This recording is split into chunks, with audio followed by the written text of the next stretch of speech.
में अनंतबार नमन। मंचासीन पूज्य बाबा के श्री चरणों में कोटि कोटि नमन। परम पूजनीय गुरुजन, सत्संग प्रेमी महानुभाव, माताओं एवं बहनों,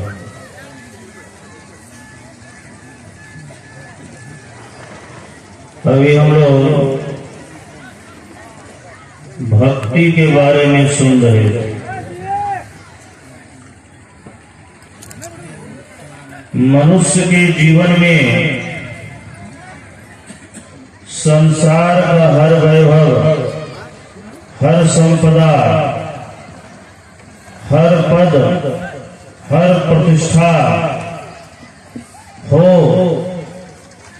लेकिन जिस मनुष्य के जीवन में परमात्मा की भक्ति करने का लगन नहीं हो, उसका जीवन निरस भी हो जाता है। हम लोग जिनके बारे में सुन रहे थे, जरा उनके जीवन वृत्तांत को हम पढ़ें, सुने, अनुभव करें, तो आपको पता चलेगा कि भक्ति करने वालों को कितनी समर्पण करने की आवश्यकता है। बिना समर्पण किए प्रभु नहीं रिझते, प्रसन्न नहीं होते।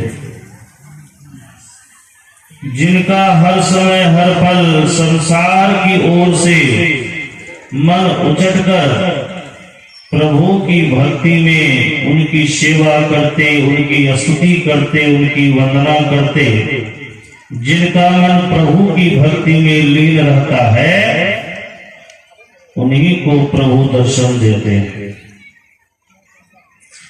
जो गुरु के बताए हुए युक्ति से अपनी सूरत को पिंड से ब्रह्मांड की ओर ले जाते हैं, तो ब्रह्मांड में ही प्रभु का दर्शन होता है। जीवन बीत जाएगा, यदि हम आप अंधकार मंडल में रह गए, नौ द्वार के अंदर रह गए, तब परमात्मा का दर्शन होने वाला नहीं। संत राधा स्वामी साहब कहते हैं, इस नगरी में तिमिर समाना भूल भरम हर बार, खोज करो अंतर उजियारी, छोड़ चलो नौ द्वार। आपकी भक्ति से यदि प्रसन्न हो गए, तो भक्ति में वो शक्ति है कि प्रभु भक्त के वश में हो जाते हैं। हम लोग जानते हैं कि गोस्वामी तुलसीदास जी महाराज मर्यादा पुरुषोत्तम भगवान श्री राम के अनन्य भक्त कहे जाते हैं। गोस्वामी तुलसीदास जी महाराज अयोध्या के 80 घाट में रहा करते थे, और प्रभु का भक्त होने के कारण इनकी ख्याति बड़ी दूर दूर तक फैली हुई थी। सभी इस बात को जानते थे कि तुलसीदास जी महाराज भगवान श्री राम के उच्च कोटि के भक्त हैं। कई बार भगवान का इन्हें दर्शन भी हुआ।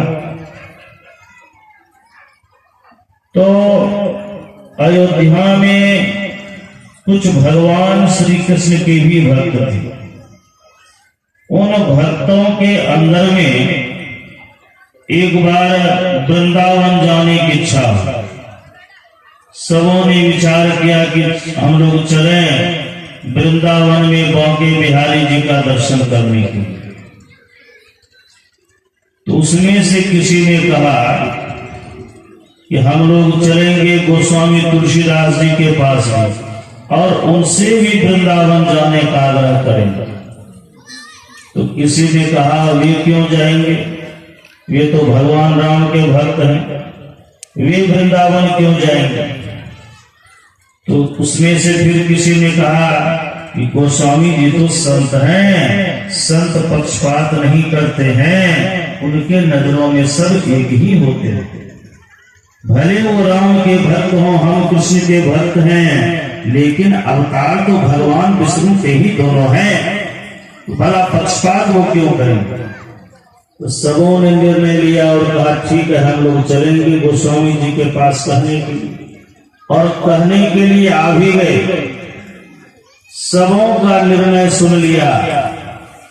गोस्वामी जी मन ही मन समझ गए कि ये लोग क्यों मेरे पास आए, लेकिन संत तो संत होते हैं, उनकी दृष्टि कैसी होती है, जैसे सर्वसाधारण मानव शीशे की अलमारी में रखी हुई सामानों को बाहर से ही आराम से देख लेता है, कोई कष्ट नहीं होता है। तो संतों की जो दृष्टि होती है बड़ी पैनी होती है। हम आपके अंदर बाहर क्या है ये जान लेना उनके लिए बच्चों का खेल है। समझ गए और स्वीकृति भी दे दी। सभी प्रसन्न हुए। सबों के साथ लिए गोस्वामी तुलसीदास जी महाराज वृंदावन चले। वृंदावन में बांके बिहारी जी के मंदिर में गए दर्शन करने के लिए, और सभी बांके बिहारी जी का दर्शन कर रहे हैं, मन ही मन प्रार्थना कर रहे हैं, कोई कुछ मांग भी कर रहे हैं। फूल प्रसाद मेवा मिष्ठान धूप दीप अगरबत्ती जिसको जो चढ़ाना है, पूजा का सामान भी अर्पित कर रहे हैं, और मन ही मन कुछ मांग भी रहे हैं, वंदना भी कर रहे हैं। कुछ देर तक तो मांग किया, वंदना किया, स्तुति किया, पूजा में मन लगा, लेकिन एकाएक उन्हीं भक्तों में से किसी एक के दो के तीन के मन में ये बात होने लगी कि हम लोग तो बांके बिहारी जी का दर्शन कर रहे हैं, उनकी स्तुति कर रहे हैं, वंदना कर रहे हैं, पूजा कर रहे हैं, तो हम लोग तो पूजा कर रहे हैं, लेकिन गोस्वामी जी क्या कर रहे हैं। अब भगवान की पूजा से मन हट गया और मन में गुणानुवाद होने लगा कि गोस्वामी जी क्या कर रहे हैं। एक ने नजर घुमा के देख लिया क्या कर रहे हैं, तो देखते क्या है गोस्वामी जी खड़े हैं, गोस्वामी जी खड़े हैं और सभी पूजा कर रहे हैं। उसमें से एक ने दूसरे से कहा कि हम लोग तो पूजा कर रहे हैं, लेकिन गोस्वामी जी तो चुपचाप खड़े हैं। तो सभी एक दूसरे के कान में कानाफूसी करने लगे। एक ने कह भी दिया हम लोग तो बांके बिहारी जी की पूजा कर रहे हैं और आप तो चुपचाप खड़े हैं। तो गोस्वामी जी सोचते हैं यदि मैं कुछ पूजा नहीं करता हूँ, इन लोगों के मन में हो जाएगा कि ये भगवान के रूप में के होने में भी पक्षपात करते हैं, ये तो राम के भक्त हैं, कृष्ण के भक्त नहीं है, इसीलिए इनकी पूजा नहीं कर रहे।